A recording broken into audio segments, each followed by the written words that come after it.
हरियाणा वासियों ने भारतीय जनता पार्टी पर विश्वास करके प्रदेश में डबल इंजन की सरकार बनाई और डबल इंजन की सरकार तीव्र गति से काम कर सके, इसीलिए छोटी सरकार का तीसरा इंजन भी इसके साथ लगाकर इसे ट्रिपल इंजन की सरकार में बदल दिया। हरियाणा की ये ट्रिपल इंजन सरकार अपने वादे के हिसाब से प्रदेश का सर्वांगीण विकास भी कर रही है और इसी कड़ी में पंचकुला को स्मार्ट सिटी बनाने के ध्येय को पूरा करने की दिशा में सीएम सैनी ने एक महत्वपूर्ण कदम उठाया है और 55 करोड़ 38 लाख रुपए से ज्यादा की राशि के विकास कार्यों का उद्घाटन और शिलान्यास भी किया। हरियाणा की ट्रिपल इंजन सरकार पंचकुला को स्मार्ट सिटी बनाने के साथ साथ उसे बेहतर, स्वच्छ और स्वस्थ शहर बनाने के लिए वचनबद्ध है। इसी कड़ी में मुख्यमंत्री नायब सिंह सैनी ने पंचकुला को बड़ी सौगात दी, जहां उन्होंने 50 करोड़ रुपए की लागत से घग्गर नदी पर नवनिर्मित पुल का उद्घाटन किया।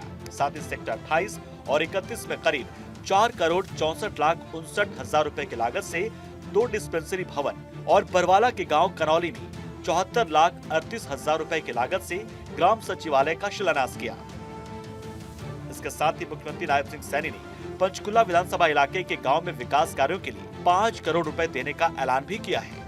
इस दौरान सीएम ने कहा कि उद्घाटन और शिलान्यास के काम किए गए हैं, वो पंचकुला को स्मार्ट सिटी बनाने के साथ साथ उसे एक बेहतर, स्वच्छ और स्वस्थ शहर बनाने में भी मील का पत्थर साबित होंगे। माता मनसा देवी और नाडा साहिब की छतर छाया में फल फूल रही है पंचकुला नगरी। विकास में यह परियोजनाएं महत्वपूर्ण साबित होंगी। लोगों के जीवन को और सरल और सुगम करने का ये एक मील का पत्थर साबित हो रही है।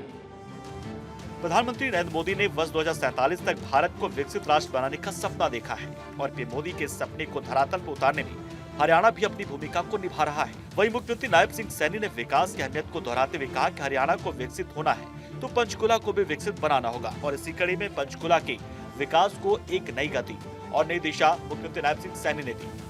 हरियाणा सरकार ने जब से भी ये 2014 से ये सेवा का दायित्व संभाला है, पंचकुला के साथ साथ पूरे प्रदेश की दिशा और दशा बदल दी गई है।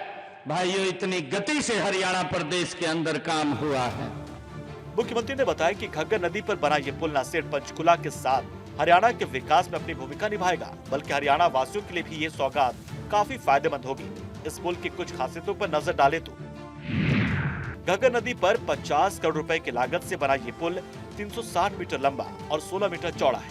अब इस पुल से जीरकपुर, राजपुरा, पटियाला और मोहाली एयरपोर्ट तक पहुंचना आसान हो जाएगा। ये पुल खास तौर पर उन लोगों के लिए शॉर्टकट का काम करेगा जिन्हें पंचकुला के साउथ सेक्टर्स, जीरकपुर या फिर चंडीगढ़ के साउथ सेक्टर्स की तरफ आना जाना पड़ता है। इससे लोगों की करीब 5 से 7 किलोमीटर की दूरी कम होगी और ट्रैफिक जाम से भी राहत मिलेगी। ये पुल पंजाब, हरियाणा, हिमाचल प्रदेश और चंडीगढ़ को जोड़ने वाले पियर 7 रिंग रोड का हिस्सा है और जब ये रिंग रोड बन जाएगी तो पंचकुला ही नहीं, चंडीगढ़ के भी ट्रैफिक पर दबाव कम होगा। इस दौरान मुख्यमंत्री ने बताया कि पंचकुला में घग्गर पार्क के सेक्टर्स को जोड़ने वाला ये तीसरा पुल है, जिससे पंचकुला और आसपास के इलाकों के विकास की रफ्तार बढ़ेगी। इधर से चंडीगढ़ जाने में भी अब कोई दिक्कत नहीं रहेगी। वो भी रास्ता हमारा सरल और सुगम और नजदीक का हो गया है। पंचकुला और आसपास के पंजाब क्षेत्र के विकास के लिए भी ये रास्ता एक मील का पत्थर साबित होगा। ये इसके साथ ही मुख्यमंत्री नायब सिंह सैनी ने पंचकुला के लोगों को सेहत की सौगात भी दी है।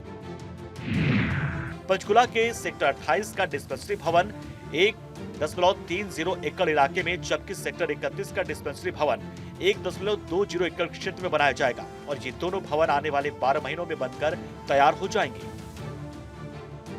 इनके बनने से पंचकुला के लोगों को बेहतर स्वास्थ्य सुविधाएं उपलब्ध होंगी, जो हरियाणा सरकार के आरोग्य राज्य के मिशन को पूरा करने में अपनी भूमिका निभाएंगी। 64,59,000 रुपए की लागत से 2 डिस्पेंसरी का भी आज शिलान्यास यहाँ पर किया है, जिसका लाभ मेरे पंचकुला के लोगों को मिलेगा। पंचकुला को आगे बढ़ाते हुए बीते 10 वर्षों में बीजेपी सरकार ने विकास की नई परिभाषा लिखी है। ट्रिपल इंजन सरकार आज 3 गुना रफ्तार से काम कर रही है और इसका असर धरातल पर नजर भी आता है। पंचकुला सेक्टर 23 में राष्ट्रीय फैशन डिजाइन संस्थान की स्थापना 23 करोड़ 13 लाख रुपए की लागत से की गई। इसके अलावा पंचकुला के सेक्टर 5 में 8 करोड़ रुपए की लागत से राज्य स्तरीय संग्रहालय और सेक्टर 32 में शूटिंग रेंज का निर्माण कार्य 125 करोड़ रुपए की लागत से जारी है। साथ ही पंचकुला के जिला नागरिक अस्पताल को 300 बिस्तरों के अस्पताल में अपग्रेड किया गया है। सेक्टर 32 में 1200 करोड़ रुपए की लागत से डॉक्टर मंगल से राजकीय मेडिकल कॉलेज एवं अस्पताल, इसी तरह सेक्टर 3 में आयुष योग कॉन्फ्रेंस एवं ट्रेनिंग हॉल का निर्माण 51 करोड़ रुपए की लागत से करवाया गया है।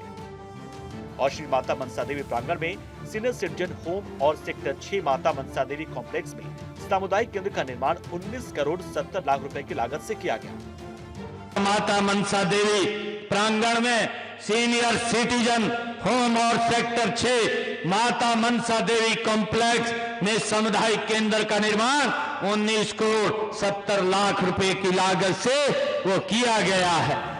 इस बीच सीएम नायब सिंह सैनी ने बताया कि भाखड़ा नहर का पानी पंचकुला वासियों को उपलब्ध करवाने के लिए सेक्टर 39 चंडीगढ़ से पंचकुला तक 62 करोड़ रुपए की लागत से पाइपलाइन बिछाई गई। इस पाइपलाइन के जरिए सेक्टर 1 पंचकुला और माता मनसा देवी कॉम्प्लेक्स के जलघरों को जोड़ा गया है। तो साथ ही मुख्यमंत्री ने कांग्रेस पार्टी पर निशाना भी साधा और 10 साल का विकास कार्यों का लेखा जोखा मांगने वाली कांग्रेस सरकार को आईना दिखाते हुए बताया कि लोगों को गुमराह करने वाली कांग्रेस के उलट अब हरियाणा की ट्रिपल इंजन सरकार सबका साथ, सबका विकास, सबका विश्वास और सबके प्रयास के मूल मंत्र पर काम करते हुए प्रदेश के विकास की नई गाथा लिख रही है, जो प्रदेश की जनता के लिए किए गए एक एक संकल्प को पूरा करेगी। भारत 24 के लिए चंडीगढ़ से डॉक्टर थानेश्वर शर्मा की रिपोर्ट।